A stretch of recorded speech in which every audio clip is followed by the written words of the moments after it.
Écoutez Sirot, Relekut, Bet, Sira sur Metzora. Le début de la paracha, il commence Zot tiye Torah ta Metzora beyom taorato. Voici ce que sera la loi du lépreux, du Metzora, le jour de sa purification. Et Rashi note les mots Zot tiye Torah ta Metzora, voici ce que sera la loi du Metzora, et Gomer, etc. Et il explique, de là on apprend qu'on ne peut pas le purifier la nuit. Et les commentateurs ils ont voulu dire qu'a priori, ici, le verset il vient nous dire le jour de sa purification, et le mot le jour, il est à peu près, il est considéré comme étant en trop. Donc du coup, de là, Rashi il apprend qu'on ne peut pas purifier la nuit. C'est pour ça que l'écriture précise le jour. Mais le rabbi il n'accepte pas cette explication. Pourquoi? Parce que si Rashi il avait appris qu'on ne peut pas purifier la nuit parce que c'est écrit le jour, alors il aurait écrit ce mot-là, donc le mot le jour, dans le titre de son commentaire. On voit que le titre de son commentaire c'est quoi? Zot tiye Torah ta Metzora, voici ce que sera la loi du Metzora. Et il ne mentionne pas du tout le mot jour, donc c'est a priori pas de là que Rachid l'a appris. Et au contraire, le mot le jour, il n'écrit pas juste, il fait allusion en disant etc. C'est la suite du verset. Donc de là on voit qu'en vérité, si Rachid apprend que la purification du Metzora elle peut pas être la nuit, il apprend essentiellement des mots Zot tiye Torah ta Metzora, voici ce que sera la Torah du Metzora, la loi du Metzora. Et il rajoute etc. parce que c'est pas suffisant pour nous apprendre qu'on ne fait pas la nuit. Il a besoin quand même de nous citer un peu la fin du verset, mais juste il le met en allusion dans le etc. Alors, du coup, on peut se poser la question, pourquoi Rachid l'a pas appris simplement, il nous a pas précisé simplement, voici, si on le fait pas la nuit, c'est parce que c'est écrit le jour. Et on sait que la Gemara et Torah de Kohanim, ils s'expliquent comme ça. Et si maintenant toi t'es pas d'accord de dire que c'est à cause du mot le jour que tu apprends qu'on ne fait pas la nuit, alors dans ce cas-là, explique-nous comment toi tu as appris des mots Zot tiye Torah ta Metzora, voici la loi du Metzora. Comment tu as appris de ces mots-là que tu as appris qu'il ne faut pas le faire la nuit? Comment c'est possible? En vérité, voilà, le rabbi donne l'explication suivante. Ici, la complication qu'il y a dans le verset que Rashi vient expliquer, c'est la suivante. Dans toute la paracha précédente, on a expliqué les lois du lépreux. Donc c'est évident que cette paracha qui lui fait suite, on est en train de traiter toujours des lois du lépreux. Pourquoi la Torah a besoin de venir préciser, de répéter, voici ce sera la loi du Metzora. On est déjà dedans. Pourquoi tu répètes encore ces mots-là? En vérité, les mots qui sont en trop, c'est pas le mot le jour de cette purification. Le mot qui est en trop, c'est voici la loi du Metzora. Ça, on n'en a pas du tout besoin. Et c'est de ces mots-là qu'on va apprendre quelque chose. En l'occurrence, Rachid ça nous apprend qu'on ne fait pas la purification la nuit. Et en vérité, on voit que dans le sens simple des versets, dans la Torah en général, le mot jour, il n'exclut pas la nuit. Quand on dit le jour, alors ça comprend les 24 heures de la journée, que ce soit la partie nuit ou la partie où c'est la journée, mais c'est les 24 heures ensemble quand on dit le jour. Comme c'est expliqué d'ailleurs dans la première paracha de la Torah, dans Bereshit, c'est voici, il fut soir, il fut matin, un jour. Donc un jour, c'est le soir et le matin, la journée et la nuit. Donc quand on dit la nuit, ça exclut pas, quand on dit le jour, ça exclut pas forcément la nuit. D'ailleurs, il y a même un autre verset qui dit le jour où j'ai frappé chaque premier-né en Égypte. Et on sait très bien que quand Dieu a frappé les premiers-nés en Égypte, c'était au milieu de la nuit. Et pourtant, le verset dit bien le jour où j'ai frappé les premiers-nés. Et là-bas, le mot jour, il était en trop. Dieu il aurait très bien pu dire quand j'ai frappé les premiers. Pourquoi Dieu il précise le jour où j'ai frappé les premiers-nés? Donc là-bas, le mot il était en trop. Et quand même, on voit que ça n'exclut pas la nuit. Donc ici, dans notre verset, quand le pasuk qui dit le jour de sa purification, en aucun cas ça peut exclure la nuit. C'est pas ce mot-là, le mot le jour, qui va exclure la nuit. Dans tous les autres endroits de la Torah, ça exclut pas la nuit, donc ici non plus. Par contre, ce qui va nous apprendre que la nuit, on ne peut pas faire la purification du Metzora, c'est les mots qu'il y a avant. Avant, il y a écrit Zot, Tiye, Torah ta Metzora. Et tous ces mots-là, c'est que des mots de précision. Pour nous dire, ce sera le jour et pas autre chose. Pourquoi? Le premier mot Zot, ça, ce sera ça et pas autre chose. Et comme c'est écrit dans d'autres endroits de la Torah, Zot, Ot, Aberit, Rachid dit c'est quelque chose de précis.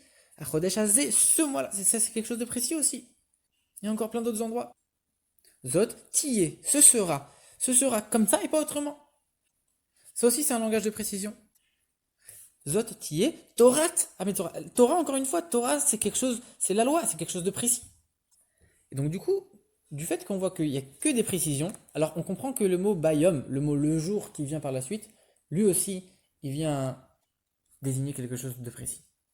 Donc, du coup, maintenant, on comprend pourquoi Rashi, dans le titre de son commentaire, il n'a pas écrit le mot le jour. C'est pas de ce mot-là qu'on apprend que ce ne sera pas la nuit. C'est du fait que, juste avant, tu as une formulation qui est en trop et qui montre la précision.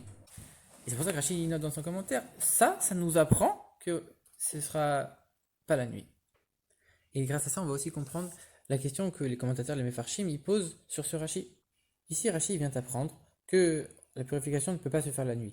Mais quand on réfléchit bien, la purification, elle doit comporter un sacrifice. Et on sait qu'on n'apporte pas de sacrifice la nuit. Donc en vérité, on n'a pas besoin d'apprendre ici qu'on ne fait pas la nuit, c'est quelque chose d'évident. La purification, elle inclut un sacrifice. Le sacrifice, on ne peut pas le faire la nuit, donc automatiquement, la purification, elle n'aura jamais lieu la nuit, c'est évident. On n'a même pas besoin de l'apprendre de ce verset. Mais en vérité, d'où on a appris que les sacrifices ne se font pas la nuit? C'est parce qu'il y a un verset qui dit Beyom Savoto, le jour que je t'ai ordonné. Mais si on suit la logique de Rashi, comme on l'a vu, dans tout l'ensemble de la Torah, on a dit le mot Bayom, le jour, il ne repousse pas le fait que ça puisse être la nuit. Donc du coup, ici, cette règle que tous les sacrifices ne peuvent pas être apportés la nuit, eh ben, elle ne marche plus. On ne peut pas la prouver de ce verset qui dit Beyom Savoto, puisqu'on a dit le mot jour, il n'exclut pas la nuit. Et donc du coup, on a nouveau besoin de cette précision de Rashi, qui vient nous dire, la purification, tu sais, elle ne peut pas avoir lieu durant la nuit. Et on va comprendre aussi le commentaire de Rashi sur la Gemara qui traite du même sujet, de la purification du Metzora du lépreux. Rashi là-bas, qu'est-ce qu'il explique? Il dit, la purification du lépreux, elle se fait avec des oiseaux, avec du cèdre, avec de l'hysope, etc. A priori, on ne comprend pas. Pourquoi Rashi a besoin d'expliquer ça? C'est déjà écrit clairement dans le texte de la Torah. Pourquoi Rashi vient le répéter dans son commentaire? On n'a pas besoin. En plus de ça, il dit juste les oiseaux, l'hysope, le cèdre, mais il ne dit pas les sacrifices. En vérité, Rashi ici, il vient répondre à la question des Mefarshim. On avait dit la question des Mefarshim, c'est pourquoi Rashi précise que c'est le jour et pas la nuit, alors qu'on sait qu'on ne fait pas de sacrifice la nuit, c'est quelque chose d'évident. Rashi ici, il te précise. Ici, on est en train de parler des oiseaux, du cèdre, de l'hysope. On ne parle pas des sacrifices. Les sacrifices, ça c'est sûr qu'on ne les fait pas la nuit.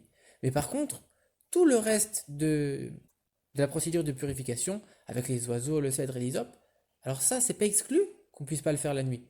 Et de ce verset, on apprend qu'on ne fait pas la nuit. C'est pour ça que Rachid a quand même besoin de le préciser. Maintenant, le Rabbi vient préciser un point très important, très intéressant dans la halacha qu'on remarque avec ce commentaire de Rachid. Quand on regarde la loi du Metzora, alors comme on l'a dit, la purification elle doit avoir lieu le jour. Dans la Gemara, on dit tout le jour, il est bon pour la purification du Metzora. Rachid ne dit pas c'est bien le jour, il dit il ne faut pas que ce soit la nuit. C'est quoi la différence de dire faut que ce soit le jour ou alors faut pas que ce soit la nuit? La différence elle est dans un cas où on n'est ni le jour ni la nuit. Ça veut dire on est entre le coucher du soleil et la sortie des étoiles, c'est un moment qui est tendancieux, on ne sait pas si c'est le jour ou la nuit, c'est ni le jour ni la nuit. Dans ce cas-là, pour l'avis de la Gemara qui dit ça doit être forcément le jour, alors on n'est déjà plus dans le jour, et donc du coup c'est pas kasher. Et selon l'explication de Rachid qui dit que ça ne doit pas être la nuit, alors on n'est pas encore dans la nuit, et donc du coup ça serait valable. Donc encore une fois, quand ici on parle de la halacha, elle te voit les choses en te disant ici c'est Bayom, c'est le jour et pas autre chose. Ici t'es pas dans le jour, c'est pas bon. Mais quand on regarde d'après le sens simple de la Torah, le sens simple des versets, alors là juste on est en train d'exclure la nuit, et ici on n'est pas dans la nuit, et donc a priori ce serait bon. Maintenant, de manière un peu plus profonde, qu'est-ce qu'on peut apprendre de ça? De ces mots-là, Vzot Yetorah Metzora. Le mot Metzora en hébreu, le lépreux, ça peut se décomposer en Metzora, qui sort le mal, qui fait sortir du mal. On sait que le lépreux, c'est celui qui disait du Lashon Hara, du Motzi Shemra, qui sortait des mauvais noms, des mauvaises choses. Alors lui, la Torah vient lui apprendre comment il peut réparer ce qu'il a fait. Il a sorti des mauvaises choses, alors il doit sortir des bonnes choses. Et c'est pour ça qu'on commence la paracha en nous disant Zot tiye Torah ta Metzora. C'est quoi le contraire de sortir des mauvaises choses, de dire des mauvaises choses? C'est de dire de la Torah, étudier la Torah. Et on te dit pas tout de suite qu'il doit aller vers le Kohen, etc. D'abord, la première chose, c'est qu'il doit réparer les mauvaises choses qu'il a dites en disant des bonnes choses, en disant de la Torah. Alors, et ça va faire en sorte que ce sera Torah ta Metzora. Que le Metzora, le mal lui-même, il sera transformé en Torah, en quelque chose de bien. Et pour ça, bien sûr, il faut que son étude, elle soit animée par la soumission à Dieu. Et ça, c'est permis par le fait qu'ensuite il sera amené vers le Kohen. Et c'est lui qui va lui permettre que sa Torah, elle soit étudiée avec soumission à Dieu.